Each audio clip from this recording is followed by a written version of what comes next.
Greetings. We come together again on the Friday of the first week of Lent. We read in our Psalms today these words: "My soul is waiting for the Lord. I count on his word. My soul is longing for the Lord." This text reflects the deep longing of the person of faith for that day when he or she will meet the Messiah. There is a lovely story that comes out of a wisdom tradition. It is about a monastery that has fallen on hard times. There are only 4 rather unhappy monks and the abbot. They don't know what to do. They don't know where to turn to. And they're not the happiest people in the world. However, deep in the woods surrounding the monastery is a little hut, where occasionally they noticed the rabbi from the village would come and say a few prayers there and spend a day quietly with his God. One day the abbot decided, I'm going to go to this man of faith, and I'm going to ask him if he has any advice for me. How can we turn our monastery around? How can we make it a place of happiness? And so the rabbi and the abbot met, and they shared their different ideas for the day. And as he was about to leave, the abbot said, "Rabbi, do you have any advice for me?" And so the old rabbi said to the abbot, "Not really. However, the only thing I can tell you is that the Messiah is among you." When the abbot got back to the monastery, he said to the other monks, who were eager to hear the news, "The Messiah is among you." This was all he brought back.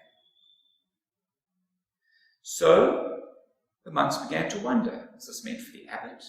Is it meant for us? What are we meant to do with this saying? And they began to reflect and to contemplate, what could this mean? The Messiah is among you. Could the saying be for Brother Tabiso, who, on the one hand, is a very holy man, and yet he has a temper? Could the Messiah be Brother Andrew? He's very crotchety, but he's a wise man.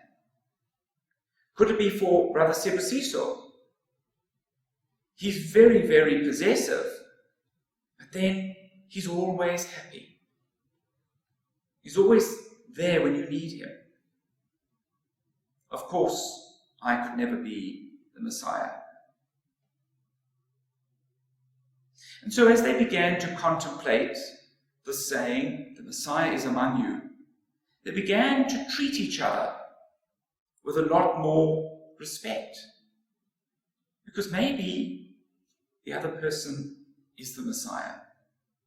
And as they began to treat each other with more respect and with more dignity, to be more helpful, to be kinder, to be gentler, the joy of life, of living, returned to their monastery.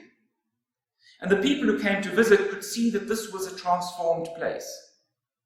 It was now a place of light, it was a place of joy, it was a place of happiness. And thanks to the rabbi's gift, they became a community of light and of love.